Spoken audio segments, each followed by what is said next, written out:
All right, let's do it. I'm ready, I think. 52. Let's go. It's time. Put on play pants. Welcome, everybody, into episode 52. He's Jason Ginty. My name is Rod Ryan. This is the Play Pants Podcast. Are we doing a podcast 2 weeks in a row? What? We are. You know what? We're not only doing a podcast 2 weeks in a row, we're doing my favorite podcast. This is the one I listen to. Are we doing top 5 podcasts? Is this number one on your list? I'm not prepared for a top 5 podcast today. This is the only one I listen to. And the only reason I listen to it is because I'm in it. Very good. So we do want to cover a couple of things. Lord knows if you listen to any of these or watch any of these, because you can watch us on YouTube at Rod Ryan Show, all the socials at Rod Ryan Show. And we thank our sponsor, Pirates. Hold on. Hold on. I know you. I was just doing the sponsor. You're like, we have one, dude. You interrupted in the middle of the damn sponsor. I did. We'll get to that. You're real proud of your little radio show you do in the morning, but this is the Play Pants Pod. Give us the Play Pants. You said Rod Ryan Show. You're so used to saying that. Oh, shit. What did I say? You said the Rod Ryan Show, which is great. I mean, plug your show, dude. Listen, 6 to 10 a.m. every morning. You're 5:30 to 10 or 6 to 10? 6. Yeah, 6 to 10. Nice little 4-hour day. It's not bad. On the Buzz in Houston. That's great. Go ahead. Plug your show on the podcast. All right. Everything's good. We are on YouTube at Play Pants Pod. We are on all the socials at Play Pants Pod. I don't think I've opened one of these in a long time. Yeah, and you can tell. All right. So a couple of things that I thought we would touch upon as we record on Wednesday, May 25th. There's a couple of cool anniversaries. Well, one that I wanted to talk about, 45 years ago today. I didn't see anybody else really getting into this, but in 1977 on this day, Star Wars was released in theaters. And I thought maybe we could talk a little bit of Star Wars. And I really don't know where this sits with you. You're a couple years younger than me, but I've got some Star Wars stuff. And then Friday, same year. What a year. What a summer for movies. 1977, Smokey and the Bandit was released. And I can talk all about that because, man, I saw these movies when they came out in theaters in 77. So we'll continue with the movie talk because Top Gun Maverick is opening up this weekend. And I want to talk a little bit about that. And then you came up with the top 5 Tom Cruise movies. And I'm like, sure, man. And there are just so many great movies that he's been a part of. So this one will be pretty difficult. So Memorial Day this weekend, there's a lot of things that we can touch upon today on the pod. You know, Rod, I want to get into all that. That's all cool stuff. But, this is the craziest shit. And I know I've talked about, this is nuts. Shit. Off script. You see this? I know. Here's the rundown that I just sent. And then now in the garbage. We are 4 minutes in and the guy's off script. What do you got? In the garbage. So a few podcasts, I've talked about my son's fish on this crazy podcast quite a bit. And this is I hate to laugh, but yeah, it's a heck of a story with electrocuting the fish. I don't think we even did a follow-up, but at Jazz Fest, when I saw your boy, I just said, Hank, dude, tough break on the fish, man. I'm sorry to hear that. And he goes, thanks.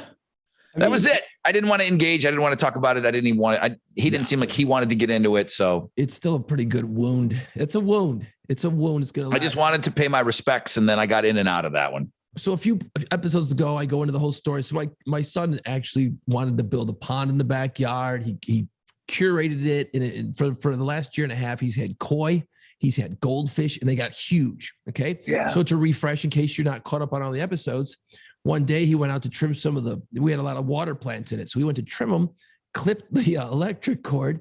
And then a couple hours later, I went out and all those fish were dead because he had cut the cord and it electrocuted all his fish and killed all of them.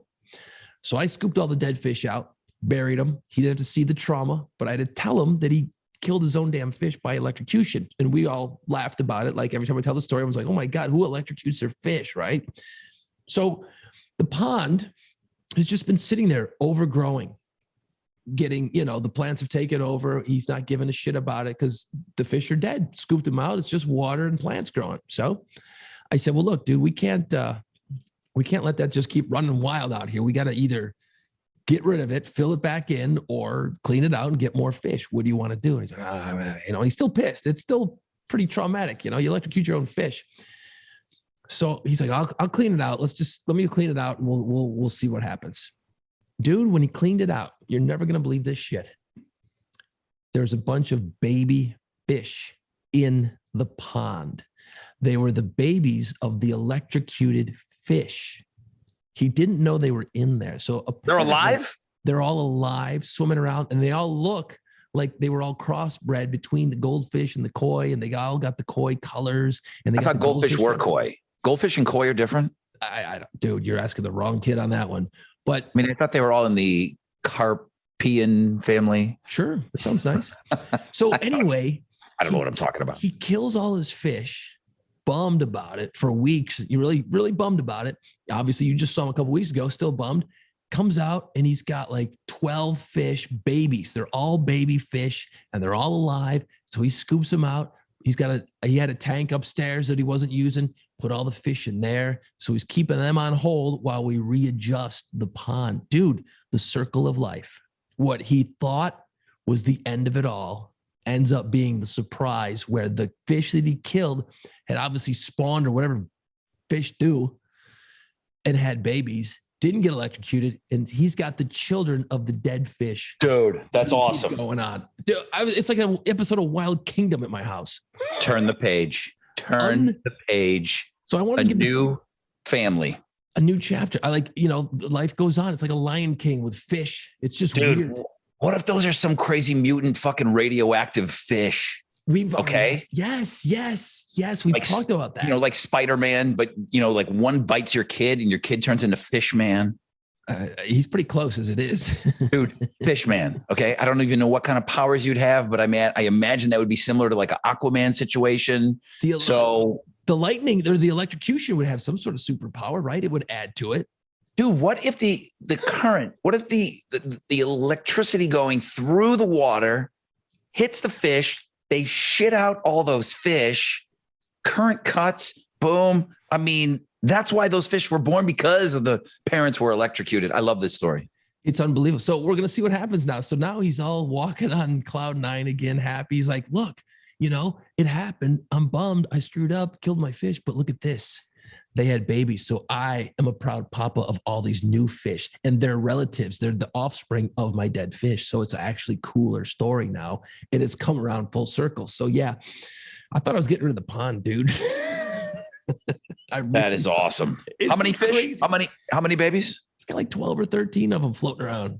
That's awesome. And swimming around. Yeah, I don't. It's weird. I thought I'd never have to talk about the fish thing on the podcast again, but here I am once again talking about these damn fish. They're never going away. It's unbelievable. So you said you saw Star Wars? Did you go to the drive-in? Remember back in the day you had the drive-in? Or did you go to the theater? We went to the theater to go see it. So today, May 25th, 45-year anniversary of Star Wars released in theaters. Now, I didn't go to see it opening weekend. I don't even know if it was that big a deal opening weekend, to be honest with you. Not around in LA, it was a big deal. I heard that's where it kind of caught fire. It was a summer movie, meaning here we are, and it's not quite Memorial Day yet. So we're not done with school up north until another 2 weeks or so. So it was during the day. All right. So I've got an older brother and I've got a younger brother and an older sister. So there's three of us and my mom. My mom takes us to the theater because now Star Wars is starting to catch on. Because you know what they did? They marketed that movie so well, and they just went full on with the toys and everything. And I think because of, you could probably get Star Wars glasses. Remember when you go to Burger King and you would actually get a real, like a glassware. And it was Star Wars. I know we had those. I feel like we had those before we went to the movie. And, there's these, robots and stuff on these glasses. And we didn't know what. I'm like, Mom, I think we need to go see Star Wars. What's going on? Everybody is seeing Star Wars. What's up? Right, Can we go to the movies, please? It just wasn't something that we did. So we were a little bit late to it. We go to the mall. So the closest mall to my house was the Summit Park Mall. And it's during the day because it's cheaper to go to the movies. Yep. And it's summer, so we're not in school. My mom and three kids, we go up to, and I remember this. I remember the exact moment. we go up to the front desk, and my mom says 4 for Star Wars. And the woman says $16. And my mom said, what? She said, it's $16. She says, these are kids. She said, Star Wars is $4 a person. Wow. My mom was insulted at that. Okay. Now I've had this conversation with my mom, and she doesn't quite remember it. She said, Rod, I might not have had $16 on me. I didn't walk around with cash, like very much. I mean, there wasn't any ATMs but she said, I might not have had $16. So my mom sends us into the movie theater, $4 a kid, not a fucking nickel for bubble gum, popcorn, soda, nothing. Wow. $4 a kid. My mom is pissed off. Now, she's not giving the person a hard time, but I remember her saying, excuse me. She was appalled at a $16 price for 4 people going into a matinee of Star Wars. Wow. 3 kids go into the movies, and my mom just bails. My mom didn't even go see the movie. Maybe she didn't have the money. I don't know. But the 3 of us went into the movie. Drinking fountain. That's it, Wet your whistle on the way in. I don't know if my mom just hung out at the mall. I don't know. She probably cruised home and knew how long the movie was and came back and got us. But that's how we saw Star Wars. It was $4. And my mom thought that was a ridiculous price in 1977. She was just freaked out. Wow. Did you go see it when it came out? Nah, I was probably way too young. I'm 7 or 8 years younger than you, so No, you're not. It's two, I think. Yeah. Anyway, I was too young to go see. You're 2 years younger than me, so I'm 8 years old. I would have been like 6. Yeah, I wasn't going. My brother was 5. Dumb Randy Ryan was with us. I didn't. No, I saw it in the theater. I think probably later. A year later, because that movie seemed to be out forever. Because it was so huge, because it just kept building and building throughout the summer that year. It became the big thing, and then it carried over. So I probably saw it later on at some other point. I've seen it 90 times since, of course. What's interesting about that movie, when they made it, George Lucas obviously wrote it and did the whole thing and directed it. He got paid $150,000 to direct it, which was not even a lot of money back then to direct a film. But he was smart, and he said, "Okay, you pay me $150,000. Here's what I'm going to do. I want full rights over any of the sequels." But at the time, they didn't know it was going to be a good movie. Everyone thought it was going to be stupid. And sequels weren't a given. There just wasn't a whole lot of sequels back then, And then he said he got the rights to all the Star Wars merchandise, the toys, the books, your glasses. He got the rights. And back then, nobody gave a shit about merch. He basically invented the game for movie merchandise. He's made over $6 billion off of that one movie because of the merch and all the shit. That's awesome. Now Todd's even younger than you. You're 2 years younger than me, and Todd's 2 years younger than you. 3 younger than me, so he would not have seen it until later. Did you guys have Star Wars stuff in the house? Dude, of course, man. We had, everyone seemed to have the lightsabers. Remember how shitty they were? They'd like blow up with a light. It's almost like a flashlight with some yellow plastic on the end of it or some shit. But it came out. It was like extended like a antenna. It pulls out. Yes. Okay. We had those too. So yeah, they were plastic. You got the orange one and the green one, or the red and the green one. Yeah, we had those. We had a lot of the action figures. I remember you had the little CP3O and the R2D2 guys. We had those little dudes, but they had all the little guys. They weren't like dolls. They were like little action figures, like 3 or 4 inches tall. Yeah. We had those. Actually, Luke Skywalker had the lightsaber, and there was a little lever on his forearm, and you would push the lever up, and the lightsaber would come out of his hand, and that's how he did it. We had Star Wars sheets, and I think sheets. Yep. Yes. We had pillowcases, and then the bedspread, because my brother and I were in the same bedroom, right. So we had 2 twin beds, and we had a Star Wars theme going on in there. And that probably didn't happen until Christmas. You didn't just, I mean, my mom just didn't like, hey, I think these sheets and this is really not, that was a gift. You know, that was given to us as a gift. It wasn't just something you went out and bought. No. So we must have got that for the Christmas. I mean, by Christmas. So the movie comes out 77 today, 45 years ago. By Christmas, the machine is moving as far as all the Star Wars merchandise. And now you're just seeing everything. And Star Wars mania has taken over. And by Christmas, they were ready to roll all that shit out. Oh, the Millennium Falcon. My friend Eric had the Millennium Falcon. Okay. And I talked about that for years. It was $50. Okay. It was $50. So when I made my Christmas list out, I remember putting the Millennium Falcon on there because, you know, the X-Wing fighter was probably $20, but the Millennium Falcon, which really wasn't even true to size. It was too small for the players, for the little dolls, but they kind of fit in. But they kind of fit in there a little bit. The Millennium Falcon was probably like the size of a floor tom, so about 20 inches round. $50.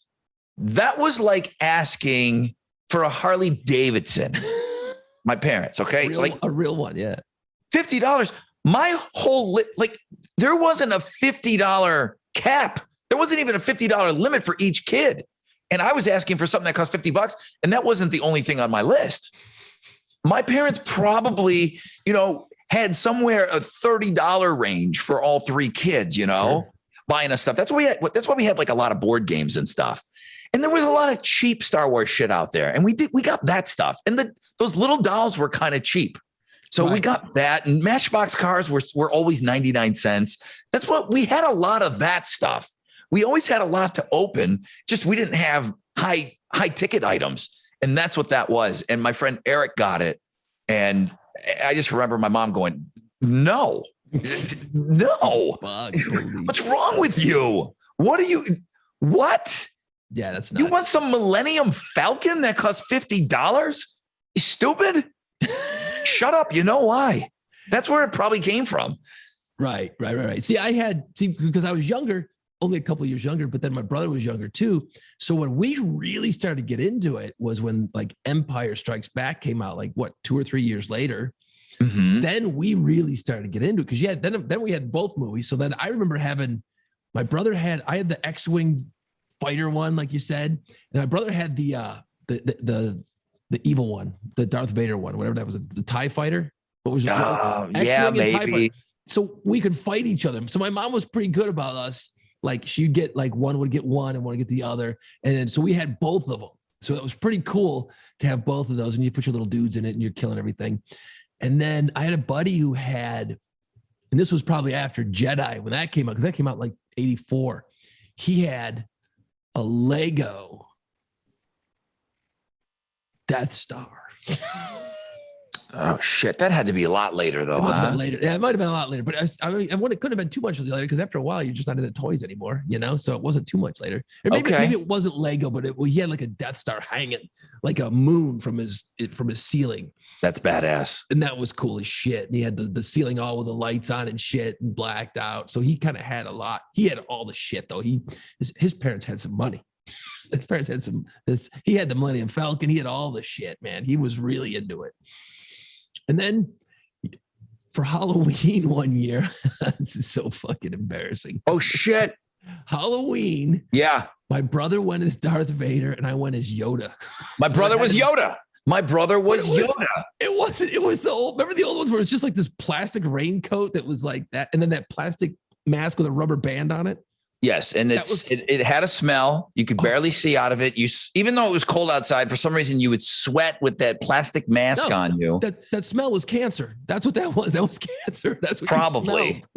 My brother was Yoda. Now I wonder.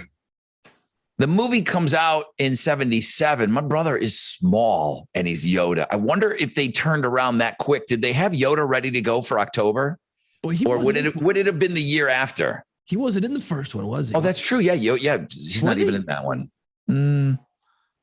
No. They're all blended together in my head. I don't remember which. Nah, there's no Yoda till the second one. That's Empire Strikes Luke, Back. at the end, doesn't Luke take off? Because he got his hand chopped. If you haven't seen it. Spoiler alert. Jesus Christ, dude. Spoiler alert. I mean, bro, hit me with a spoiler alert first. Don't be telling me shit. Jesus. Now you're going to be telling me who's Luke's father. I don't want to know, dude. I want to wait. Oof. Yeah, you might want to. That's a bit of a surprise. So yeah, so it had to be after the second one that I had the Yoda thing happen because he got super popular. And then, I was fucking Yoda for Halloween one year. It was great. Totally great. So how about, again, you're going to really relish in this, that you're 2 years younger than me, but fucking seems like a lot more. Days later, I'm just going to move on. Days later, dude, Smokey and the Bandit opens up. So Friday will be the 45th anniversary of Smokey and the Bandit. Now, two completely different movies, but they're only like a week apart from coming out, days away from coming out. There was a kid on my street, and his name was Dennis. Dennis Krieger was the guy, kind of was the first. He was always the guy that had the first. He was the first guy that had like one of those cool chopper bikes with the, his dad was a welder. So he had the double forks. Nice. And then his dad, again, with the welder and stuff, he had like one of those little mini bikes with the lawnmower engine in it. Oh, the scrappers. The little scrapper. Yeah. He was the first one to have a skateboard. And then we all got skateboards. He led the street. Wow. And so he's 1, 2, 3, Sue. He's older than Sue. So he's 4 years older than me, but I was friends with him. And he's talking about this movie, Smokey and the Bandit.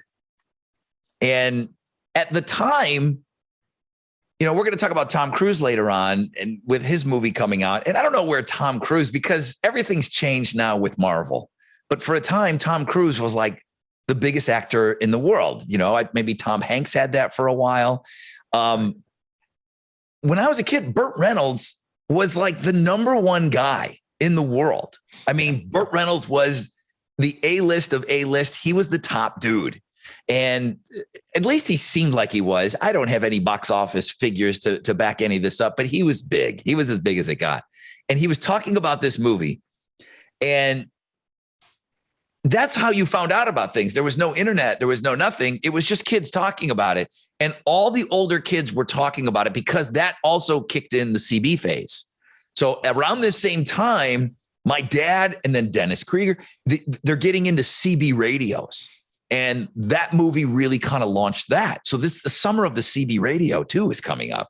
And I remember begging my mom because the big kids had seen it. It was a PG movie. There was no PG-13, but there was definitely some bad language. And again, keep in mind now, so you can't, PG-13 used to mean you couldn't get in to the movie.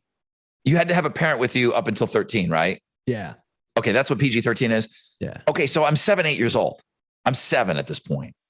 And I'm begging my mom to go. Mom, I heard this movie's so great. She's like, no, I heard there's terrible language in it. No, I heard there's horrible, horrible language. And then I think my uncle went to go see it and told my mom there was a ton of swearing in it. So that, I'm like, Uncle Stan, bro, are we dudes here? God. Uncle Stan kind of almost blew it. And I think to be honest with you, I mean, I really did. I thought I think I saw Smokey and the Bandit before I saw Star Wars. I'm weeks before I see Star Wars, but Smokey and the Bandit was such a big deal that we just rode our parents so hard that they finally took us to go see the movie. And I remember my mind being absolutely blown away by that movie and going to the theater to see that. Yeah. See, I was too young. That was off my radar. That was so far off my radar. That was like a bunch of adults doing adult shit. I didn't care. Yeah. It was super adulty. I mean, there was nothing for a kid about that movie. No. But you had an outlaw. You had the coolest car in the world. Yeah. And then you had the CB radio and then truckers, Huge. The whole trucker thing took off after that. The movie Convoy with Chris Christopherson. Right. And CB radios, 18-wheelers, cars. That was my jam. I was more into that than all the sci-fi shit. I was way more into Smokey and the Bandit than I was Star Wars. I'd rather watch Smokey and the Bandit now than Star Wars because there's still something funny about it.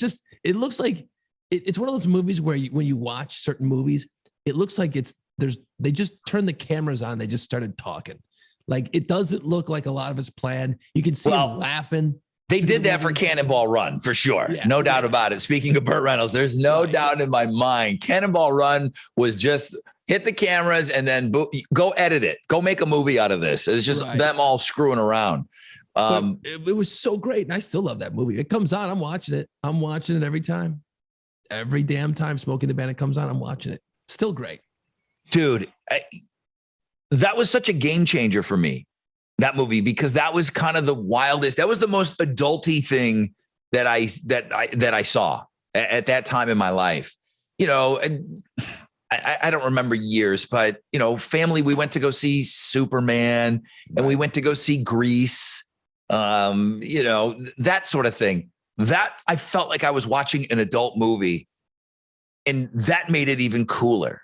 Because I almost wasn't supposed to be there, even though it's PG-13. And my mom definitely took us. But I'm way more influenced by that at that time in my life. Is Smokey and the Bandit in the same category as what happened to Star Wars? Not at all. But at the time, as I'm living it, I'm so much more into Smokey and the Bandit. But what's cool about Smokey the Bandit is, you know, you go watch a movie like Star Wars, that's pure fantasy. You know, that's just like, whoa, that would be awesome. Smokey the Bandit, that's a blue collar thing. Like, you look at those guys on that screen, you look at Jerry Reed, the truck driver, the snowman, and you're like, my dad's got friends who are that guy. My dad's got friends who are literally that guy, you know? And it's like, I'm watching my dad's friends in this movie. You know, I know my dad's got friends who got cars like that and who do dumb shit like that. I'm like, I was like coming at it from like, wait a minute, these guys are making a movie about just dudes that I think I know. It made it cool. I mean, they're larger than life on screen, but you looked at that movie like, yeah, that's that dude down the street, man. It made it seem like you could make a movie about anything to me when I finally saw it. My parents are worried about the language, and the stuff that's being slung around in my house is 100 times worse than what is used in that movie. But because it's on the screen and you have a kid sitting there in the theater, they're like, oh, this is bad. I'm like, what are you talking about? This house that we live in is way worse than this. My mom just completely, to this day, completely has erased the language that was used in our house. I never said that. Mom, I never said that. No. You know, I'm like, Mom, this is what was said in this house. This, that, the other. I never talked like that. I never said that. She will not back down. She doesn't even giggle when she says it. I think she firmly believes that words were not said back in the day.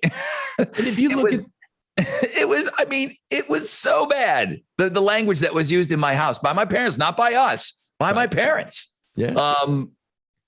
Smokey and the Bandit was nothing. Smokey and the Bandit was like a Disney movie. I was just going to say, it's really not that bad. The language isn't as bad as not. I mean, it seems like it at first, but it's really not that bad a language in it, man. And the song gets stuck in your head. And then you were saying earlier about Burt Reynolds being hot at the time. I mean, he was on all the talk shows all the time. He could do no wrong. He was making movies like Hooper and Stroker Ace. Deliverance was before that. He was making such badass, cool, tough, cool guy movies. He was just making cool guy movies, you know. Longest Yard. Oh, geez, still a great movie. Did we do a Burt Reynolds top 5? Haven't we done that one? I don't know that we've done a Burt Reynolds top 5. We need to talk with a records keeper and find out, because I don't remember either, man. But it would be all stuff from the 70s and 80s, you know, like, I mean, yeah. But well, you know what? I mean, dude, he was great in Boogie Nights. He was so awesome. Great. He was awesome in Boogie Nights.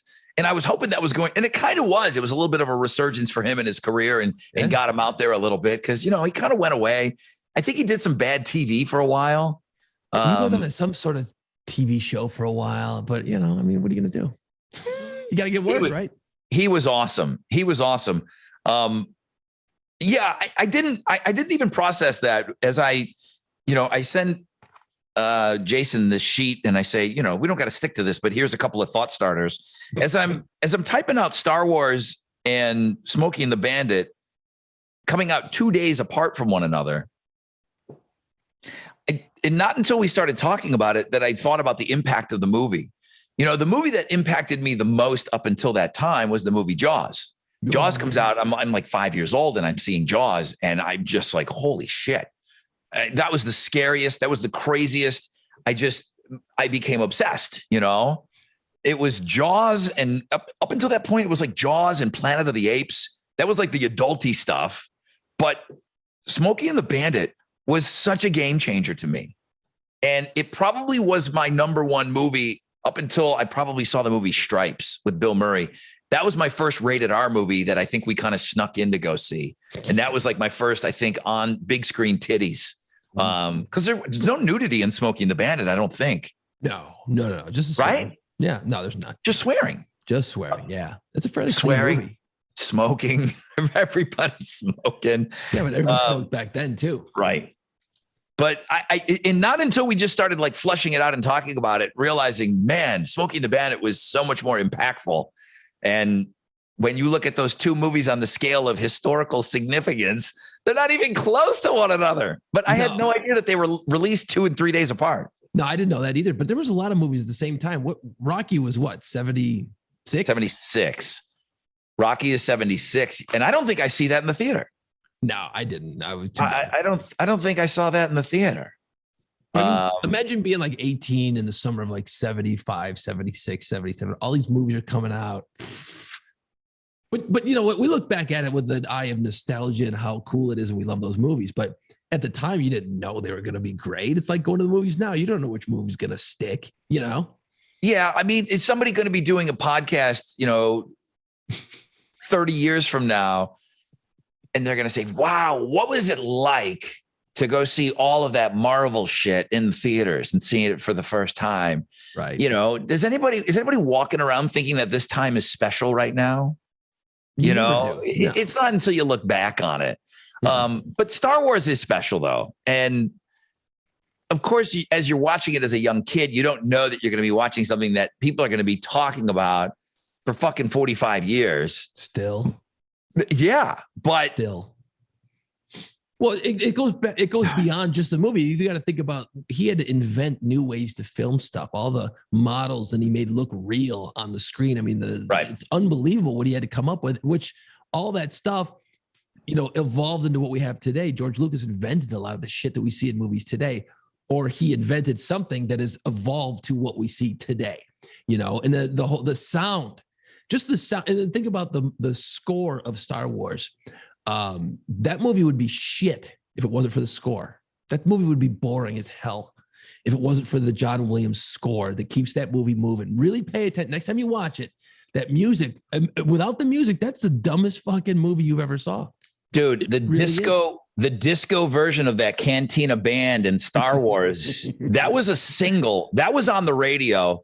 And we would lose our fucking minds when that was played on the radio. That was like something that was played on the radio station. Probably back then we're listening to what? WKBW, AM radio. Well, yeah. GR55 played music, I think, too, back then. But it was disco. See, Disco 77. Think about it. Disco was hot. Man. There was some kind of a super mega mix. Yeah. Of Star Wars, and it was a disco, and then pew, pew, pew, pew. There's lasers in it. And I remember having that. I had the 45 of it. I probably still have the 45 of it. And it was probably called, Wild About Star Wars or something, or Crazy for Star Wars. They titled it something, but it was the Disco Cantina Band. And we had that, and then we had a Star Wars album too. We had the score or whatever. And Bill Murray did a great bit on because Saturday Night Live started 77, 78, and he did this thing where he came out and he was singing Star Wars, and he was doing all this shit. He had a bit that he was doing on Saturday Night Live. So think about the Lounge Lizard. Yeah, that's what it was. He was the singer like at the airport lounge. Yeah. And that was, you got to think Bill Murray now, he comes in on season 2 because he replaces Chevy Chase. Oh, that's right. So yeah. But Star Wars was still hot. Star Wars was happening then. Yeah. So yeah, Star Wars, damn. All right. Still making series on Disney and The Mandalorian, which is actually really good. I mean, there's a lot that still goes on. I don't get, like my brother reads all the books and he's like, oh, dude, they can make movies for the next 200 years. There's so much material. I'm like, God, I hope they don't. Like, I just don't give a shit.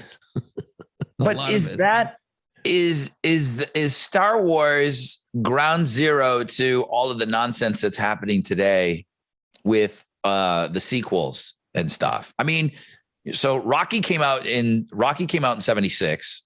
Right. And there was tons of sequels after that. So maybe is it Rocky's fault? I'm rough on my dates on Godfathers and stuff like that. Jaws did sequels. You're right. Jaws was 75, I think. The reason for the sequel is because if you've got a successful movie, you've got a fairly sure thing because, we look at it as, oh, why do they keep making these fucking sequels? Well, because there's a lot of investors that those movies cost money. You have to get investors. So a sure thing is a sequel usually, because it's going to do at least X number of dollars. Well, but you're thinking, but you're looking at through today's lens. They didn't look at it back then. They were one and done with movies. Right. So Jaws is 75. I guess if you want to look at sequels, maybe you give it to Jaws. I mean, I'm not saying that there was never a sequel because I don't know that. But Jaws maybe is probably more of like a ground zero because that was the first big summer blockbuster. It was released in summer. It was a summer-based movie. It freaked everybody out. The beaches, nobody wanted to go in the water and all of that. So yeah, if that comes out in 75, and they turn around and they put out a Jaws 2. Yeah, I don't know when Jaws 2 came out. But then, you had but when Lucas had it, he had 3 stories in mind. He knew he could do it. He had to convince the studio to get him. He wanted to get at least the first 3 done. And then they're like, okay. And then then years later, they're like, well, they brought the next 3, which were the first part of it. Because it's all out of order and shit. I don't know. I fucking checked out. Let me know when you're done explaining that. But it's like he had the original 3 that came out. Those are the 3 that he really wanted to get done. Jaws 2, 78. So it took him 3 years to get another Jaws movie together. Right. Yeah, I don't know who's the grandfather. Who do you with what's happening now? And there's 15 Iron Mans and 25 Star Wars and 25 Spider-Mans and yeah, I mean even that Christopher Reeve Superman. Did 3 or 4. Superman 2 is great with Christopher Reeve. Yeah, is that Superman 2 is really good? Yeah. Is that Richard Pryor in that one, or is that 3? Nah, dude, you're losing me. I mean, I don't know. All right. But those sequels were great. And that's where it all started in the late 70s, early 80s. And everybody's like, oh, well, wait, we can make money now. And now it's because of they do the numbers and they're like, well, if we make a sequel on this, we know we can make X number of hundreds of millions. People are going to come and see it. Okay. What is the longest span of a movie sequel? Is it Top Gun? Top Gun came out in 1986. I could do the math quickly for you. It's 36 years because I'm having my 35th reunion. Oof. I graduated in 87. So 36 years between movies. Is that the longest? Because we're going to talk. I guess we're just doing nothing but movies today on the podcast. So is there a movie that that took longer than 36 years for a part 2? You know what? That would you've got to be close. Your first guess would be that Top Gun. But you know what? When you think about Star Wars, okay, you had those, like I tried to explain earlier, the first 3, I think Jedi was the last one of that trilogy. And that was like, what, 84? And then they brought all those new ones out in the early 2000s. And that's not 36 years. But, there's still a long time between those sequels. Yeah, I don't know. That's a good, the Top Gun feels like, well, the Top Gun was supposed to be out almost 2 years ago, I think, but they held it off because of COVID. Well, the original Bambi came out in 1942. There was and sequel? Then 64 years later, they came out with Bambi 2. So that's the record holder, 64 years in between sequels of a movie. I'm pretty sure Bambi was already dead. 64. Deer only lived for a couple of years. Doesn't make any sense. But I suppose it's a cartoon, so it's okay. Rambo was a long time. He brought back that Rambo after. I mean, he's an old man in Rambo, right? Yeah, I guess 19 years. Okay, Rambo. I just found it. Rambo, 19 years. Dumb and Dumber, almost 20 years. Yeah, that's true. Almost 20 years for that. Tron, 28 years. Okay. Mad Max, 29 years. Oh, that's right. Yes. Star Wars, The Force Awakens, 32 years. Oh, I was close. 32 years. But Blade Runner. See, I thought that was a remake. I didn't know it's a sequel. I didn't know it's got Blade Runner, 35 years. Mary Poppins Returns, 54 years. Yeah, it feels weird though. 36 years for Tom Cruise and Top Gun. We're going to talk a little bit about it. I got some early reviews from some of our listeners in the morning. Oh, really? And they said it's great. I mean, they said it's great. 3 reviews have come in so far to me. No spoilers or anything like that. But 3 reviews, all of them solid. They said, Rod, you've got to go see this movie. I'm definitely going to go see it in the theater for sure. That's a theater movie. And you got to give it to Tom Cruise. This movie's been done. This movie has been done. He finished it.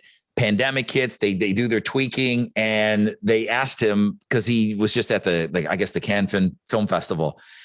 And was this ever going to come out on this new way of releasing movies? He said, absolutely not. We were going to wait. This movie has to be on the big screen. I have not been to a movie since the pandemic hit. And I kind of always threw it out there that Top Gun, I think, is going to be the movie that gets me back into the theater. It's a great movie, whether it lives up to the hype or not. I feel like if I'm going to go back into a movie theater, and I don't care, I've been to festivals and Christ, we did Mardi Gras and Jazz Fest. It's not that. I just haven't been in a theater. It's difficult when you have a kid and stuff. It's just not easy, to go to a theater. And well, Rod, go ahead. I'm going to tell you right now, it's going to cost you more than $16. Okay? Yeah, I'm sure it is. But I want to talk about a scenario when we come back from the break, and something that I may be doing for the first time in my life, Jason. And I'm contemplating it. I'm a little uneasy on it, but I'm going to ask you if you've ever done it. Oh, no. I have never done this before. And people say that I overthink it. It's not that big a deal. But the more and more I talk about it, the more I work myself up about it. So I want to talk about that afterwards. And then did you put together a Tom Cruise top 5? Dude, I did. And you know what's great about it is I've already got like depending on what you're going to do over Memorial Day weekend, hopefully the weather's good where you're at. But if it's not, man, we're loading you up on some good movies to watch over the weekend. If the weather sucks, you got Smokey and the Bandit, punch that sucker up, punch up those other Burt Reynolds movies. And then the TC movies, top 5, dude, good stuff. I can't wait to hear your top 5. There's a couple I'm like, if that's even on your list, dude, we friend off. Okay. There's a couple I'm like, there's a couple you can't put on your list. Okay. Okay. And then I want to hear what it is you got going on that you've never done before. So we'll do that after the break. Let's hear about this great tour in New Orleans, dude. I'm dying to hear about this. I just sent somebody information that emailed me. They're going to New Orleans. They were asking me for some things to do, and they have a teenager. Ooh. So, when we always talk about New Orleans, wild or mild, you can do New Orleans any which way you want. Right. You want to have a boys or a girls weekend. If you want to take your family, believe it or not, you can really do some fun things with the family. So this friend of mine that reached out, she's taking a teenager. And she's going and she's like, listen, there's a volleyball tournament coming up this weekend. And I got my teenager and I kind of want to do some things, but she can't go drinking. And, she knows her way around a little bit. And I've taken her to some places, and I said, you got to take her on the pirate tour. I said, she's going to love this. You can still have a drink in your hand. She can kind of be there. She can have her Coke in her hand. And then you guys can all walk around piratesofthequarter.com. All right. When you're in New Orleans, I recommend this thing in my own time now. Okay. I'm not even being paid to talk about it. Matter of fact, I don't even think I'm being paid to talk about it right now. No, I don't think so. But I'm going to.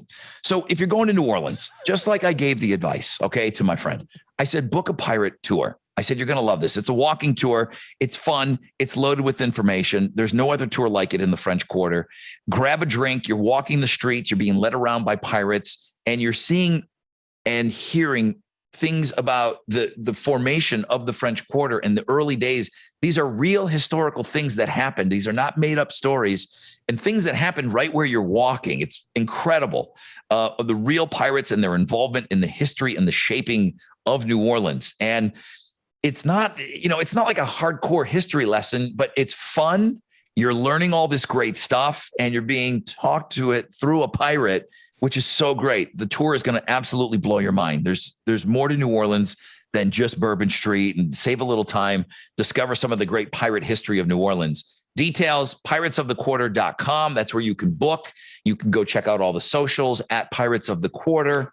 And to be honest with you, and I'm just going to, I'm going to throw it out there because I know you know these guys, but I think it would be cool to see some hot pirate TikToking going on. There's so many hot talks going on right now.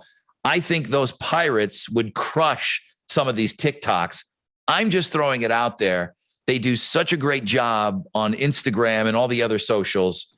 I feel like some pirate TikToks in my life might not hurt. Throwing it out there. You got a pipeline to the guys. Maybe mention that to them. If I can get a hold of them, because they're elusive, they're pirates. I'll bring that up. The TikTok thing isn't a bad idea. You know what it is? But Rod, I'm sure you've had this conversation with you on your show. Is it, for the love of Christ, stop inventing new things that I have to do stuff with. I can't keep up with Facebook, Twitter, and Instagram. Now you got me TikToking too. Come on, can we stop making shit? Instagram Reels. You got to do Instagram Reels. For the love of Christmas, it's like that's a full-time job now. I think the pirates on TikTok, I'm telling you, I think there is something there. And I feel like if there is a hole in TikTok right now, that hole could be filled with a couple of pirates doing some funny lip syncing and some dance videos. Good Lord. I'll make a note. Talk to the guys. Talk to our sponsor, our one and only sponsor. So what is this thing you're freaking out about maybe doing for the first time ever? I've never gone to the movies by myself. Jesus Christ. Here I thought. Hang on. All right. Hang on, dude. It's a big deal. It's a very big deal for me. One time, because I think I got into an argument, like Dinah, my old co-host, she used to do this all the time. And then our buddy Briggs, he moved away and he didn't have like a job that he went into. He was a salesman. So he didn't know anybody. He moved to Cleveland and didn't know one person. And, when you move somewhere, like I've moved with Jason. So I got dumb Jason to go out with all the time. Somebody at least. I always know somebody where I'm moving. And our friend Briggs didn't know anybody in Cleveland. So we used to tease him all the time because he'd go out by himself. And then he didn't want to be creepy guy and start talking. And he said, I got to wait for something to happen and then comment on somebody dropping a plate and then maybe, a conversation or talk a little sports or something. Dinah used to go out all the time. Now Dinah knew people here. She knew me. For God's sakes, you think she'd ask me to go somewhere? No, she enjoyed going out to eat by herself. Whoa. And she would do that all the time. And she made me do it one time. And I remember it was getting out of the gym and there was like a looby. So she's like, look, there's just old ladies in there. Go, you eat like an old lady already. Because I eat at 4:00. So that's when old ladies are eating that chicken breast and broccoli at Luby's, the blue hair special. Yeah. And she said, the one thing is you just can't sit there on your phone the whole time. And I was like, what do you do? What do you do? Look out the window. Dude, I felt like the whole place was looking at me. It's the only time I've ever done it. I really don't go to bars by myself. I know people just roll up on the bar and sit and have drinks. I don't do that. I don't think there's anything wrong with it. And I'm not even capping on people that do it. It's not for me. No. So Top Gun, the movie, the kid, the whole thing, there's stuff going on. I introduced the fact that I might be, if I go to the movie, it would maybe be going by myself. I can't take my kid to go see Top Gun. It's too much. It's gonna be loud as shit too, man. Yeah. If there's an easy scenario to do something by yourself, even though the whole time I'm walking in, buying a ticket, handing it to the kid, walking in, if I get some snacks, I'm going to feel like everyone's looking at me. That dude's by himself. Nah. And I know that's not the case, but that's how I'm going to feel. Yeah. But the movie, once you sit, you're there, boom. Okay, I made it in here. I don't think anybody recognized me. Nobody saw me. I'm by myself. And now I can just watch and enjoy the movie. No. It's the one thing that it's if I'm going to do something by myself, it would be easy. Have you gone to the movies by yourself? I don't think I ever have. Why not? I've always had someone to go with, I guess. I don't know. know. Sorry, you're so popular. No. Oh, like I bet you're really popular. Well, I was gonna say that no one's gonna be looking at you as the weird guy in the movie theater until you're sitting by yourself and you're the guy jerking off in the popcorn.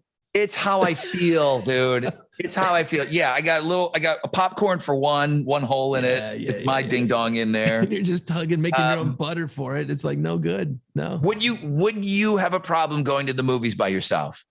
You know, if I was gonna do any of those things, go to the movies by myself feels the least painful. I've been to restaurants by myself. I remember when I moved to Denver, it was just me.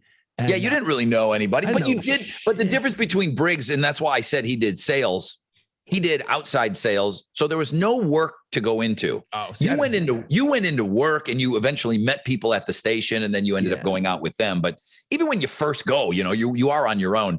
But his situation was unique because he knew nobody. Yeah. And it's weird. It's like I remember going to a couple different restaurants and I'm sitting there and I'm just like, and I'm not going to like a fancy restaurant. I'm going to like a sports bar. Thinking, there was no smartphones back then when you moved to Denver, so you wouldn't sit there. There was nothing to scroll on your phone if you even had a phone.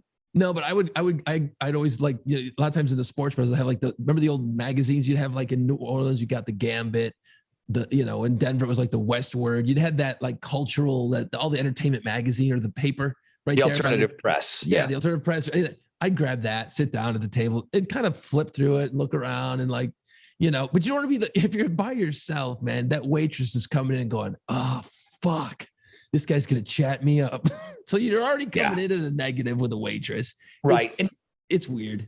And what Dinah would do, and Dinah wouldn't sit in a booth by herself. She would go into places and she would eat at the bar. Oh, yeah. And then she had some bartending experience and she said that she saw that all the time where she worked. So she didn't have a problem with it. So she knew how to maneuver that. She had no problem going into a really nice place. I mean, it could have been Papa's Steakhouse and she could have, she could have got a $50, $60, $80 steak and sat at the bar and a glass of wine and she's having a great night. Whether the bartender's really spending time with her or not, she didn't care. Like she enjoyed it. Right. I mean, it's going out. You don't necessarily have to be. Some people like to be alone. There's people who just like to be alone.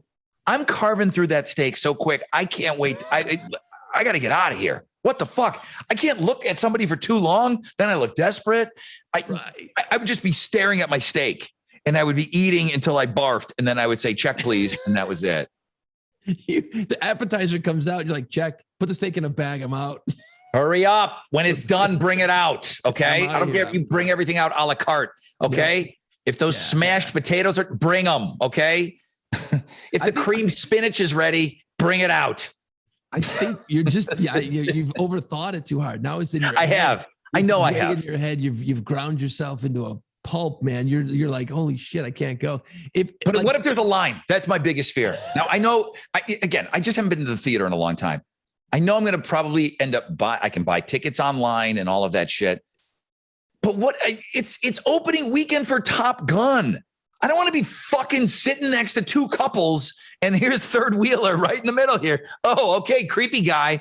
And then I become on the drive home, I'm the one they're talking about on their fucking date. Did you see that Rod Ryan? He was there by himself. I think I saw his pecker out of his pants during the volleyball scene. That fucking ass is this bald guy. I can see that movie off his forehead. Jesus Christ, man. Where is himself? I'm going to have to go to Waco, Texas. Okay. And I'm going to have to go to some theater that is so far out there in the prairie. I can't go anywhere in Houston. I can't be in a packed theater this weekend. It's important for me to see this movie. I've come to the realization that I may have to go by myself. And so Chili said that he said on the air, he goes, yeah, because I asked if anybody wanted to go see it, if anybody was going to go see it this weekend. I didn't ask anybody to go to the movies. And Chili said he was going to go by himself. I go, Can we go by ourselves together, please?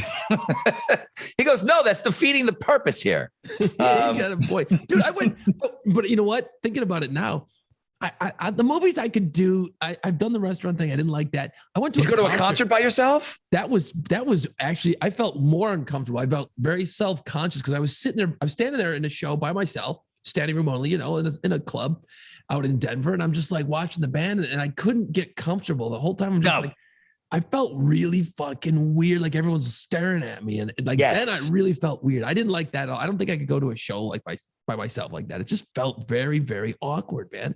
Yeah, again, Dinah, God love her, rest in peace. One ticket. She bought one ticket to to Paul McCartney, and that was her guy. And she wasn't going to rely on one of her friends to spend that kind of money. She bought one ticket to Paul McCartney and had a great time. I mean, God bless her. That stuff did not bother her. Yeah, see, I get a little too self-conscious in some of that stuff. The movie theater thing, I think I'd be all right with that. If I'd want to see a movie, go see the damn movie. I mean, that's what it's for. You just don't wear a trench coat, dude. You'll be fine. You'll be fine. So Tom Cruise has never had $100 million weekend. Come on, no way. He's never had a $100 million weekend. Even the Mission Impossible shit? Never opened to $100 million. And that's one of those things that a lot of people have. Okay. Tom Cruise just has never. I think the closest he came was something like 85. Some of those movies were 60 million. They were all huge hits for him, but he never had that huge impactful weekend. And he's got it. I mean, it's set up beautifully with Memorial Day and Tom Cruise. And it obviously there's a military tie-in. And I'm just wondering how you think this movie's going to do overall, because we're going to get into our Tom Cruise top 5 pandemic movies. Okay.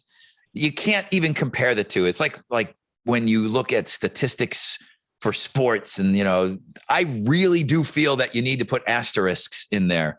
It's either what movies used to do in theaters and what they did, post pandemic. Movies that were released in theaters. Okay. Spider-Man, $260 million. That's the big one. Okay. Doctor Strange, 187. And then The Batman, 137. Really? Now that's to date. The Batman, $137 million. If you think those numbers sound low, they are. They are low, but that's pandemic numbers. Those are huge for post-pandemic because people are still like me. I've not been to the movie theater yet. This movie is projected to do over $100 million. It's going to be on that list. Okay. Absolutely. It's going to be, and it's probably going to supersede because everyone's saying that it's good. To think that this movie could be bigger than a Batman movie, a sequel that's taken 36 years, to take over a superhero. That's awesome. Yeah. I mean, that is awesome. I'm one of these guys. I don't shit on the superhero movies because I just don't go see a lot of them. And I know you and your son, you share that. Right. I don't think that they're ruining Hollywood, but I would like to see some other things be successful. And that's why I think I'm excited about. It's another reason why I'm excited about this movie.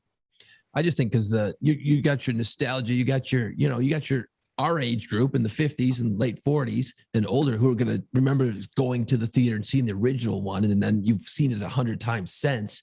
So you got that crowd. Plus Tom Cruise is still hot because the Mission Impossible movies that keep coming out every couple of years.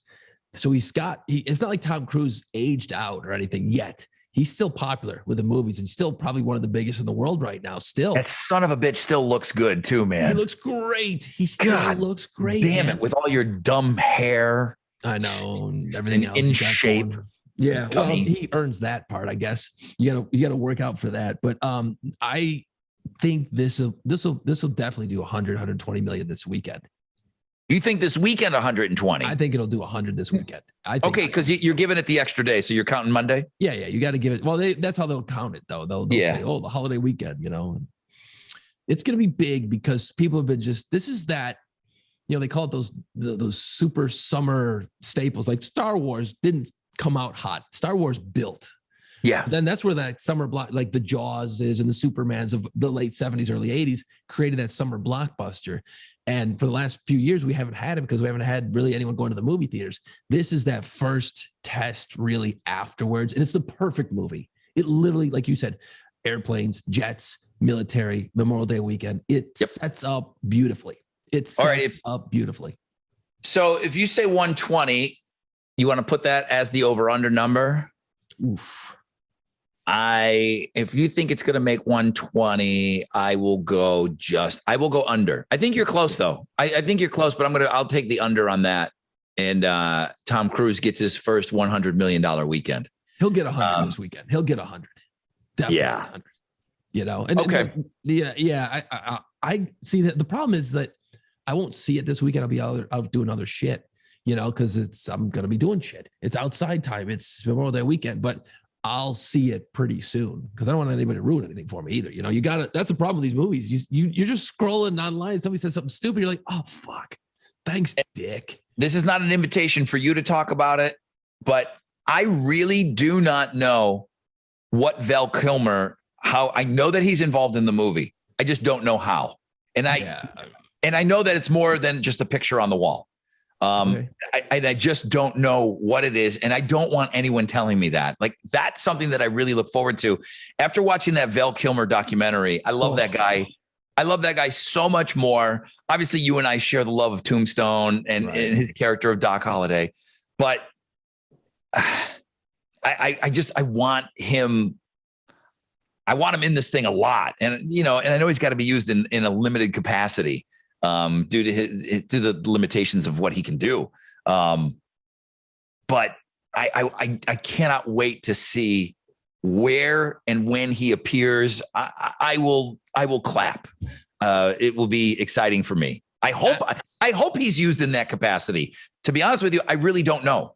But see, that's what's going to be cool about this movie is it's going to be a shared experience because everyone's seen the first one. And you're going to hear yells and screams during the movie because people are going to be so damn excited. It's like, I remember when they going back to Star Wars, whatever version, the newest ones came out when they brought back Han Solo and a couple of and Luke Skywalker and the most recent versions of Star Wars. People were screaming in the theater when those guys walked onto the screen for the first time. They're like, yeah, like people were cheering. So I think there's going to be some of that when you go see this. I think there will. They bust out some characters. I mean, I have no idea who's in it. I've not really paid attention outside of the trailers I've seen. So I think when you see people, even when Tom Cruise walks on the screen, you're gonna be like, oh fuck, there he is. That's so cool. I like him. I'm telling you, I really, really like Miles Teller. I like him as an actor, the drummer from Whiplash. Yeah, not my tempo. And he plays Goose's son. So there's already, you know, he's kind of blaming Tom Cruise for the death of his dad, and he's got the standalone mustache. And on paper, it looks so good. I haven't been this excited about a movie. I can't even come close to telling you when I was this excited about a movie. I don't remember, you know, how long it's been. I'm trying to think like what was I freaking out about? You know, I don't remember. But this is it, and it might get me to the theater by myself. And what's great about it too is that the fight in the jet sequences, like they were great and groundbreaking in the original Top Gun with the technology we have today. But they don't look old though. Like Top Gun, I really haven't watched Top Gun in a while. But no, they're great. They don't look old, then. Do they? They don't look dated at all. No, the fighting scenes and all that stuff is amazing. And I just think with the technology and the cameras we have available today, that they're just going to be through the roof crazy. And the sound, like I'm going right to the Dolby. I'll spend $100. I want that thing to shake my eardrums. Like I want that immersive, holy shit. What did I just experience? Vibe, because the Dolby theater is so damn loud and the screen is huge and it just rattles. Have you done any of those where you're sitting and the seat shakes and all that shit? Have you guys? That's a little bit too much, but I have, yeah. Have you and Henry done that like for a movie? I can't remember which ones. I don't know. I don't know if the Dolby does that or not, but I think there's a couple of like bonus seats you can buy in some of the theaters. I haven't been to the theater in a long time, dude. But I think there was a row of like seats that were kind of interactive and they moved around a little bit. When some shit like a train goes by or something for a sure. And I think the things. And probably everybody's done it like on a Disney ride or something. Right. But it's a part of the movie. And I'm just trying to find like maybe I go for the most expensive option where nobody's there. No, I'm really trying to find an empty theater, bro. I'm really trying to find an empty theater to go see this thing in. Dude, just go. You're gonna. What does it cost to buy out a theater? I mean, oh my God. Let's talk about like Michael Jackson. I'm going to Kanye this thing. Yeah, but I'm going to Kanye this thing. I'm going to buy out the theater. I'm going to buy all the tickets, and I'm going to sit in there by myself. No, you're not, because it's opening weekend. If you haven't already bought your ticket for this weekend, you're probably not going to get in. Yeah, here's me talking like I'm going this weekend. I don't fucking know how this works. I probably can't. You're right. I probably can't even get a ticket. You probably can't get a ticket. You sons of bitches out there. You beat me to it. You got to get on that AMC app or whatever you got, and you got to get that shit early, especially on a big, huge opening weekend like this. No, you got to get in. Should I call Movie Phone? Is that still a thing? Can I call that? You could. But then you're going to look like the guy who's a jag-off going to the movies by himself. After I hang up getting my time and temperature from that number, I'll call the Movie Phone guy and find out some local listings. You can call the Hall & Oates line when you're done too. Dude, Call & Oates, get it right. Call & Oates, that's right. So let's do our top 5. And I'm really curious to hear what you think about the Tom Cruise movies. Top 5 favorite Tom Cruise movies of all time, in honor of what'll probably end up on this list. I have a funny feeling down the road, the new Top Gun movie coming out this weekend, Memorial Day weekend. Rob, what do you got? Tough list, bro. It was tough list. And you know what's insane is Tom Cruise has been like a movie star for all of our lives. No, he's never not been there. You know, he's always been there. Dude, Losing It came out in 1982. It's not on my top 5, but Losing It is fucking 1982 with Kelly Leak from the Bad News Bears. Okay, he's trying to get him laid. It's awesome. All the Right Moves, 83. The Outsiders is 83. The Outsiders, he just wasn't a huge role in that, you know? The Outsiders is The Outsiders, it's my favorite C. Thomas Howell movie. It might it's my favorite C. Thomas Howell project of all time. Wow. I couldn't name more than that. But Soul Man, but you know, you can't talk about Soul Man anymore. No, that's not cool. You can't do that. But it might be on my top Patrick Swayze movies, you know? No, come on. There's Roadhouse in there is Point. I don't know. Swayze, dude. Come on. It might be, but Tom Cruise has so many movies and he wasn't that featured. So I kind of ruled that one out, even though that is The Outsiders is one of my favorite movies. But when I'm talking about Tom, and that's going to come into play with a movie, and I'm going to ask you about it because there's one that you probably know where I'm going already. And I do, because I have an asterisk next to it myself. I'm like, and I have that on there, and okay, we'll get into it. Okay, my top 5. In at number 5. I had to do it, dude. Fucking if it's Jerry Maguire. It's Jerry Maguire. Jerry Maguire in at number 5. It's a fucking great movie, dude. It's a great movie. It is, but the girly stuff is a little bit girly for me. It's all sports, though. You're right. The way that they sold that movie when it came out, they sold it as a sports movie. Yeah. And then, gotcha. It's kind of a romantic movie. And just cheese, man. The girly stuff is fucking cheddar. Thick, gooey cheddar. It's bad. But you don't think that the sports agent part of it? Oh, it's brilliant. And Cuba Gooding Jr. Brilliant. Love it. It's show me the money. Who's with me? You know, come on. Hello. Get out of here. I'd have been like, fuck you. I'm out. Those lines could have kept it out. And I still put it in at number 5. I put Jerry Maguire in at number 5 because I put the other movie as an asterisk. It would have been in that spot. And I'll talk about that afterwards. In at number 5, in at number 4, Born on the 4th of July. Oh, fucking so good too. Minus the wigs. The wigs were rough in that movie, but that was a great movie. Yeah. Was the hair bad? One of the saddest. The hair is supposed to be bad, but the hair is like, it's bad. It's like bad in a bad. It's supposed to be bad 70s Vietnam bad, but it was. But they could have done a little bit better job with the wigs, right? The most depressing scene I think I've ever seen in a movie.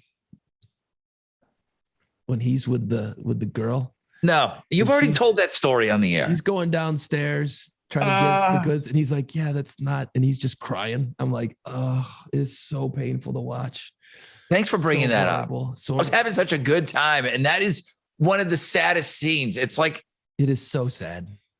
like, Bambi's mom getting killed, whatever. That's like the dude jerking off in Midnight Express. He's like looking at his girlfriend. He's like, show me your tits. I'm in this Turkish prison camp. Can I see your tits at least? And then he's just like arcs one right there. Ugh, okay. Number 4, Born on the 4th of July. Number 3, I am going back far on this one.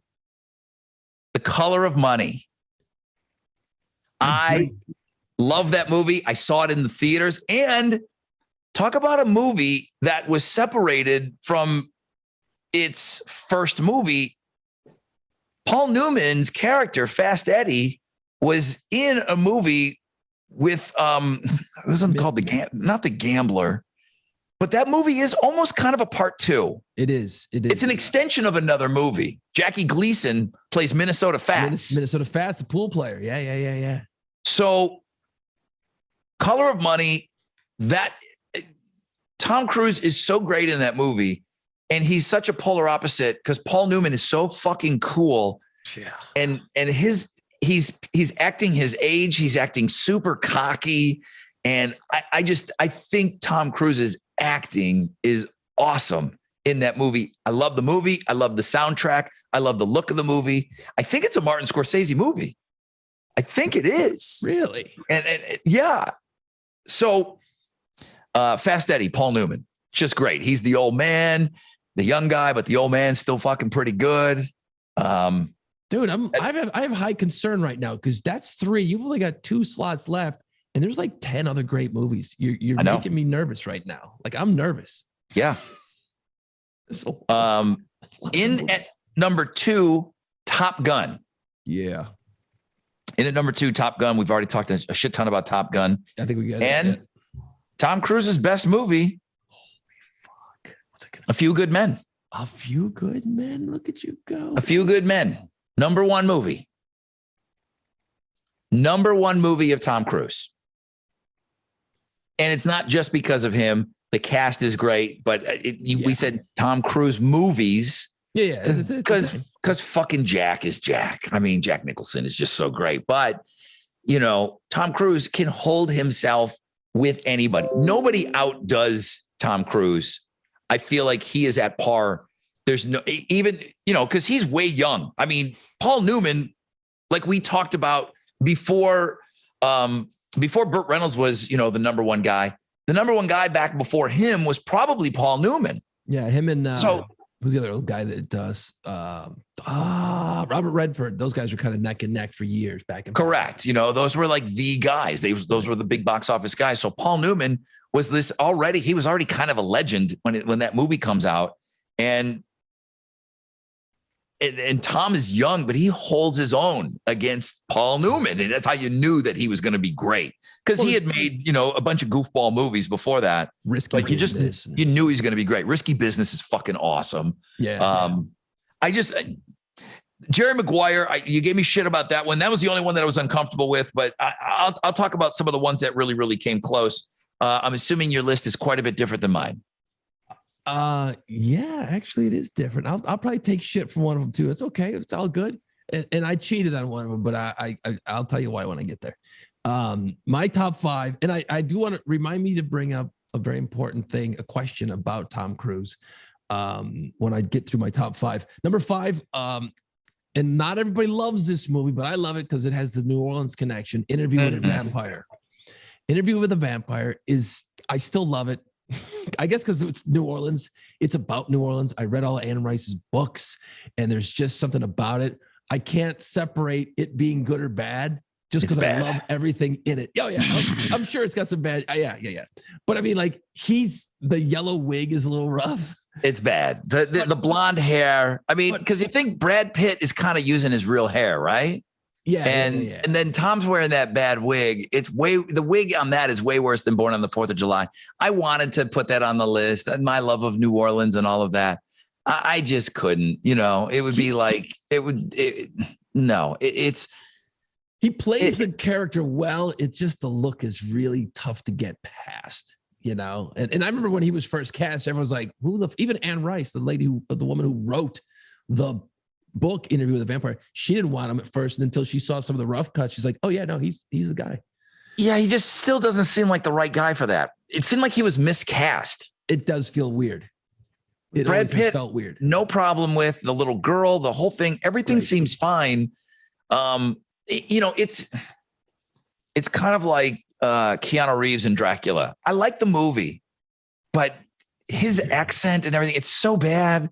It's so terrible. It doesn't fit. But it's good. It doesn't. He was miscast, and I love Keanu Reeves, but him in Dracula, and it was Kevin Costner in Robin Hood. Either fucking do the accent or don't. Don't half-ass it the whole movie. There's times when he's just being Kevin Costner and he's not even talking with an accent. And then there's other times where he's trying to do the accent. It's like, dude, make up your mind. How did the director say, hey, dude, you forgot the accent on that last cut?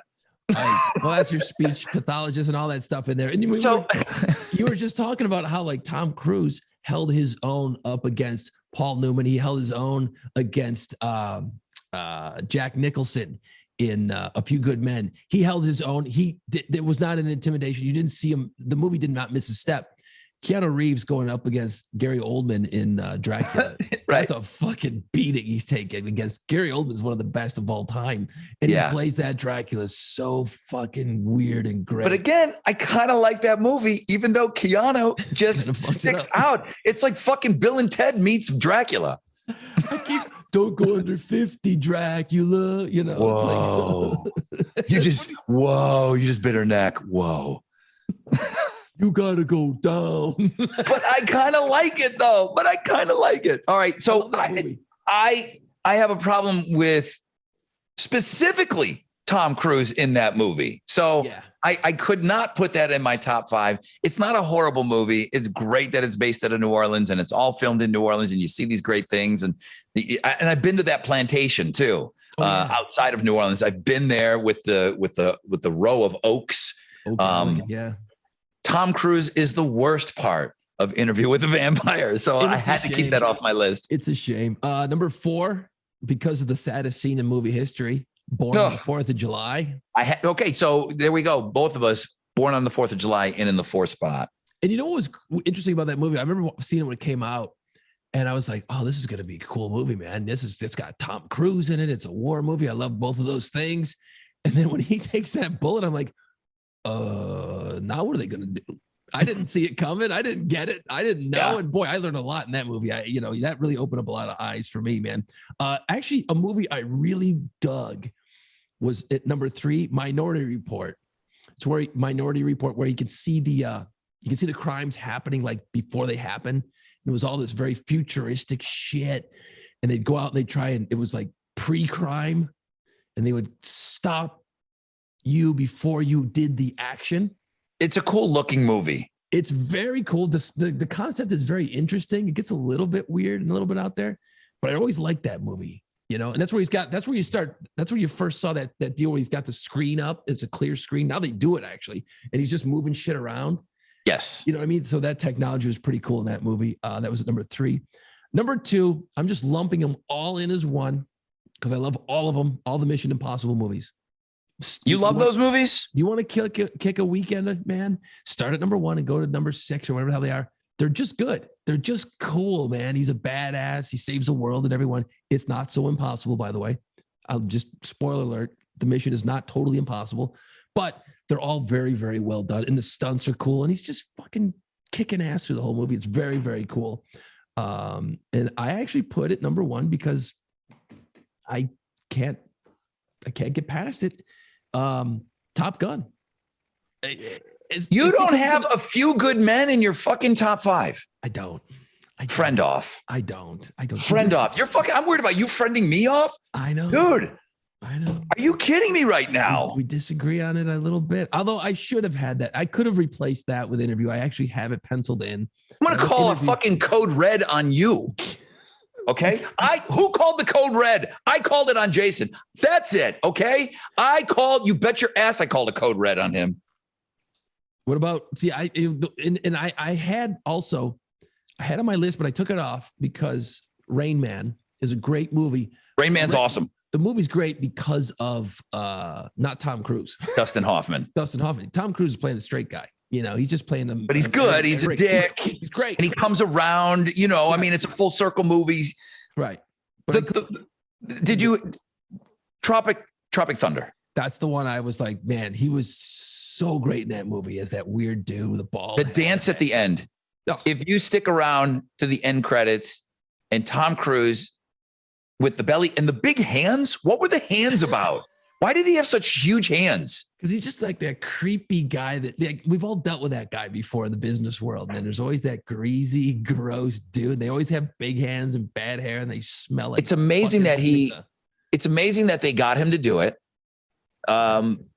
He doesn't do a lot of comedy. He doesn't do a lot of that. And that made him look so cool. That made him look so unbelievably cool. Correct. And I didn't know if he was in it enough to call that a Tom Cruise movie, but man, he is awesome in that. And that's where I put an asterisk, which I was going to put that in. That was like in my Jerry Maguire. Jerry Maguire, it's a good movie. It is. It's a good movie. I enjoy. See, it's my top 5. Fuck. Man, it doesn't matter what you got. I love Cocktail. I love Cocktail. Holy shit. I can't believe you just said that. Cause I was like, man, I wasn't sure. I didn't want to eat it because I knew I was going to eat shit for not putting, what did I forget? The Cocktail is his Roadhouse, you know, like how I enjoy Roadhouse. It's a guilty pleasure. It's fun. I like the Coughlin's Law. I like all of that. You know, Elizabeth Shue, come on, all day long. Elizabeth Shue is smoking in this. She's so great. Color of Money is good, and that whole flipping the bottles around and stuff. Every bar started doing that. That was huge for a while. It's set that trend. It's still kind of they call that flair. It was big here. It was big here for a long time after Cocktail. People were throwing those bottles around. It started to set that trend with those, and you know, obviously bigger cities had those types of bars, but you start seeing those weird, trendy ass, too cool for the room bars open up all over the place because of Cocktail. Yeah, no, I always like Cocktail. Here's my question: Tom Cruise, does he strike you as the type of guy who needs to win an Oscar? Do you think that he's out there hunting for that, or is he just like happy making these action films and fuck it? Who gives a shit about a trophy? You know what I mean? Like that's what's missing out of his canon because he's done everything else. You know, he owns box offices. He's one of the biggest of all time. I'm sure he wants one. I'm sure he'll downplay it. I'm sure he wants one. I'm sure he wants to be recognized. That's their Rock and Roll Hall of Fame. Does he go to these stupid things? You know what I mean? I don't know if he's been up for Academy Awards. You know, has he been nominated for things? Jerry Maguire was up for awards because Cuba Gooding Jr. won. He won. Yeah. He won supporting actor and had one of the greatest speeches of all time. Right. I'm assuming Tom Cruise was there for support. Huh. You know? Yeah. I mean, it was his co-star. He had to go. So he must go to these things. He's just not one of those Jack Nicholson every year in the front row. Right. Whether he's in a movie or not. He doesn't seem to be interested in that scene, I guess, quite as much. He gives a shit. He just wants to do cool shit. He just he's a pilot. He got his pilot's like he's flying his own planes and stuff, man. He's got shit going on. He doesn't sit around going to award shows. Risky Business is fucking great. I talked about some of those earlier movies, like All the Right Moves. It's really good. Losing It is funny as shit. It's just, goofy Tom Cruise, and he's not really Tom Cruise yet. Tom Cruise really, maybe I should have put Risky Business in at 5. That's where he started to be Tom Cruise, I think. Even at that young, that's 1983. Yeah, he's got to carry that movie. That's his movie. He's got to carry that one, That's not easy. Dude, you know what? I've seen it twice. I already hate my top 5 list. Yeah, it's hard. That's a lot. He's got a lot of good movies. I feel good about my 4. I feel I'm so solid on my 4, and then 5 movies could be in that 5 spot. Yep. What did you think of Eyes Wide Shut? I was just gonna say Eyes Wide Shut. Had they edited it down to maybe 4 hours,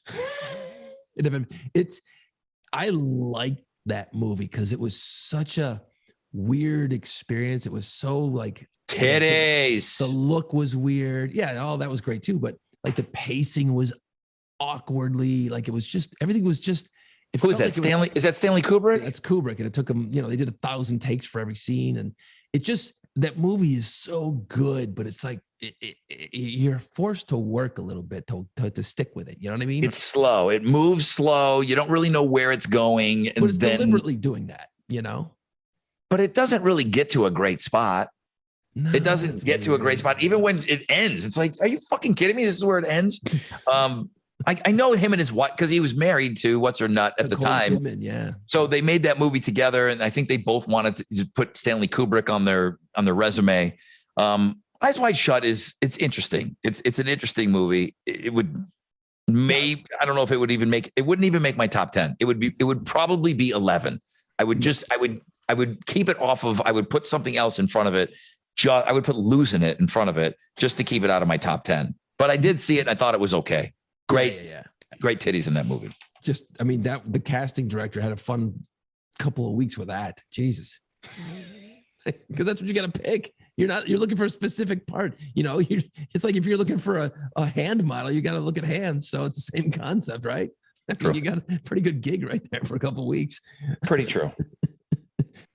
I don't know, dude. It seems like I got a lot of Tom Cruise movies to watch in the next couple of weeks. Again, these top 5 lists always gives me more homework to do more shit, but it's good homework to do. And good luck seeing it by yourself this weekend, dude.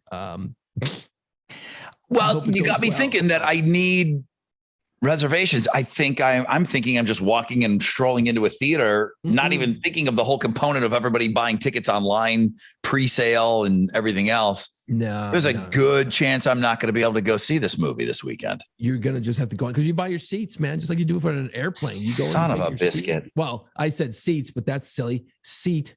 And then you just go. So it would be easier. All by myself. It might be easier for you too because of the fact that it's Tommy just Cruise. One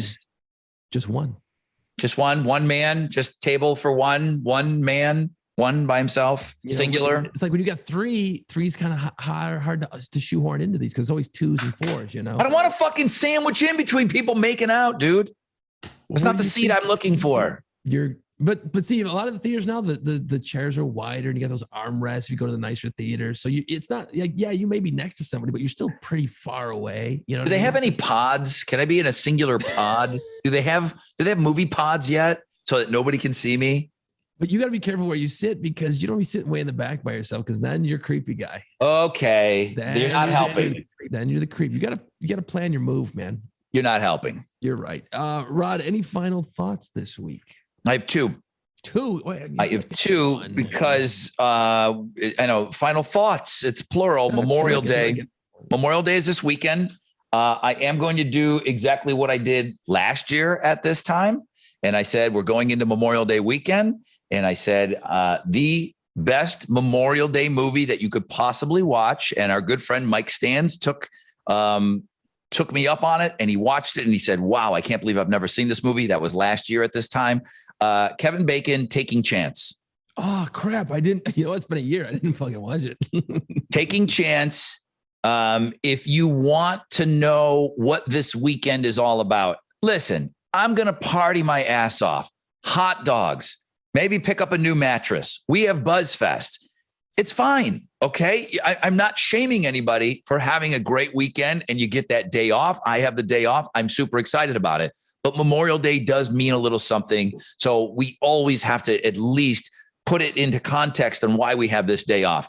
Get the mattress, do all of that stuff. Have fun. I'm going to be partying my ass off at BuzzFest this weekend, but it is Memorial Day weekend. Okay. So the best movie that you could watch is called Taking Chance. I believe it was an HBO movie, 2009, and it's the best you'll ever see Kevin Bacon, really? Who's a great actor. Yeah. Who's a great actor. But I gave that advice out last year, and a couple of people actually watched the movie, and they agreed with me, and they said, "Wow, thank you for the recommendation." There's just a ton of people that have never heard of that movie before. Yeah, it's called Taking Chance, right. And it's based on a true story. The other thing that I wanted to mention, and again, this kind of goes back to we have all this fun on this show. I learned something today, and I got to give it out to my friend Bull, and shout out to him. He's a great veteran, and he's obviously alive. So this isn't his weekend. This is for people that made the ultimate sacrifice. But I'm friends with him on Facebook, and Have you ever been to, and this isn't so much military, but it seems to be more prevalent if you've been to a military gravesite, and I know you have. Have you seen coins on tombstones? Have you ever seen coins? I don't recall seeing them. You will the next time you go. Sure. You will, and you'll the next time. I saw it. I've always seen it. I've never questioned it because I never served. So I'm not embarrassed. I ask questions about it all the time. I'm like, listen, I really just don't know this stuff. I never thought to ask, what's the deal with the coins on top of the grave sites? You'll see it, but it's different. Sometimes it'll be, maybe it just be a penny up there. There might be a dime. There might be a nickel or a quarter. He put up something on his Facebook page, and it talks about coins on a gravestone. If you leave a penny, that means you visited the grave. So you can do that for anybody. Okay. Leaving a nickel means you went to basic training with that person. And that's the significance of a nickel. Leaving a dime means you served together. And leaving a quarter means you were there when he or she passed away. Oh, shit. So number one, you don't mess around with those coins because it's really, it's a huge deal. But if you go, there's a good chance the next time you go to a gravesite, especially if you go like around, because I don't know how long those coins last on there, but if you go to a gravesite in the next week or so, and if that person was in the military, you're going to see coins on that. And I've always wondered what it was. I never asked about it. And that's the significance of those things. And I thought it was pretty interesting. Holy cow. I'm going to start paying attention now. That's amazing. You'll see it. You see it all the time. I mean, if you've been, if you ever go to Arlington National Cemetery is just one of the most, I know you've done Normandy, but Arlington is amazing. The only thing that was better was, spending the day at Pearl Harbor for me when it came to honoring the members of our service. And, Pearl Harbor is where World War II started. And then the ship where all the paperwork was done to end World War II is there. I think the Missouri. So by the time you start and end, you've kind of been through the whole war and you're going through Pearl Harbor, and it's amazing. And, I could talk about some of that stuff for hours, but I just wanted to get a mention for what the weekend is and to make sure that we all know why we go into this weekend. And some of you are going to be maybe catching up on this podcast over the weekend. There's a reason that we have that extra day off, and we certainly want to laugh and have fun and do all that stuff. But I thought the coin thing was interesting. You'll see it next time when you're at a cemetery, you'll see coins on a tombstone, and you'll know why.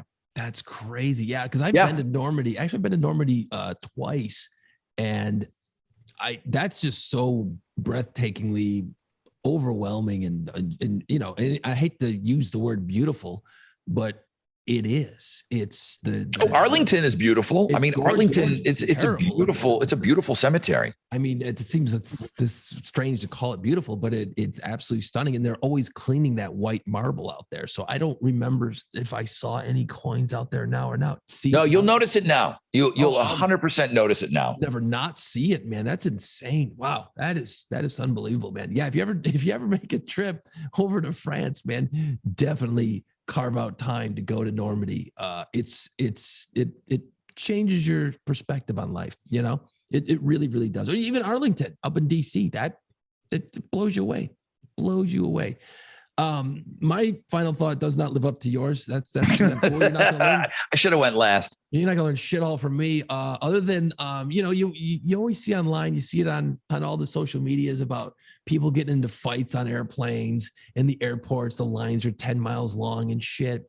I flew just this week. I flew Monday and this morning, and on the day of the recording of this podcast. And I'll tell you, man, my experience, totally fine. I've never had a smoother experience. The security people are in a great mood because they don't have to wear masks. But I'd say we were 50-50, masked and unmasked in the airport and on the airplane. 50-50. But nobody gave a shit. Nobody made eyes. It's not as bad as everyone seems to think on social media. But what a difference a choice makes. Listen, when I was told to wear a mask, I did it. I fell in line. I wore my mask. Yeah. But now that it's your option, right? it seems like it's alleviated so many more problems. You know what I mean? And I'm not saying they did it wrong to mandate masks on the planes, but now that it's an option, you don't see freakouts on planes anymore, which is great. You know, and if you were an asshole and you freaked out on a plane over a mask, you're an asshole. No, okay. An asshole. Rules are rules. But yeah, you don't see any of this. And nobody is more happy than the people that work for the airlines that they don't have to go and police. They still got to kind of police planes. They always have to do that. But people just aren't as wound up as they were. It's a much more relaxed thing. Now, it's not saying that every experience is going to be that way, but it's funny. And this is kind of my point, is the mask thing was interesting. I walked into the airport and I'm like, I have one with me and I'm like, oh, do I wear it? Do I not wear it? I mean, the right thing to do would be to wear it. You know, if you want to protect yourself, protect people around you, put it on. And I didn't put it on until I was standing in the security line. And I'm like, there's people around me hacking up, coughing, sneezing. I'm like, you know what? I'm put this thing on. If it's not COVID, I don't want that cold they got. And then I got on the airplane. I'm like, well, I got it on. And I sat down, I was going to take it off. And there's a guy behind me just lunging out, just hacking. I'm like, you know what? I'll keep it on. I think, dude, you made it through Jazz Fest and Mardi Gras. Something about being on that tube of filth. I know. I felt like, you know what? I think I'll always at least put it on when I'm in the plane because everyone's hacking and sneezing around you. You just don't notice it. I think I'm a little in tune to it now. And I'm like, you know what? I'll just leave the damn mask on. I'm good. Oh, dude, I can wear the mask to the theater. Nobody will recognize me. That would make me feel better. Dude, that would make me feel better if I wore a mask. With a mask, with the hat on, get the hat down low. You know, okay, I feel better. Like, yeah, okay. I think we solved your problem. Look at that. So I was helpful in my final thought today. You were. The Play Pants Podcast brought to you by Pirates of the Quarter Tours. You can check them out at piratesofthequarter.com. Check out our socials. We're on Facebook. We're on Instagram. We are on Facebook. Did I say that already? Either way, you know where we're at Play Pants Pod. YouTube. You can watch this whole mess on our YouTube channel, Play Pants Pod. Like, smash the subscribe. And, you know, we got the holiday, but next week we're recording again. We might get 3 in a row. What? Well, I'll give you a full report on what happened at BuzzFest this weekend. It doesn't seem like bands are really kind of opened up to doing a lot of interviews. They're certainly not signing. They're not sitting down and signing yet. So we're not to that point. Papa Roach has said that they're down for whatever. They're kind of going on last and we've got such a great relationship with them, but I don't know who we're going to sit down, who I'm going to talk to. I don't know. I don't know where we're at. It's fine. If bands want to stay in their bubble and just stay and do, that's fine. As long as we can all get out there and we can rock, but I'll give you a full report next week on what happens at BuzzFest this weekend. Yeah, I'll check my mailbox to see tickets are there, but I haven't seen them yet. So, yeah, I'm working on those still, bro. Sorry. All right. We'll see you, man. Later, everybody. Thank you. Let's go. It's time. Put on Play Pants. Find us wherever you listen to podcasts. See us on our YouTube channel and follow our social media pages at Play Pants Pod.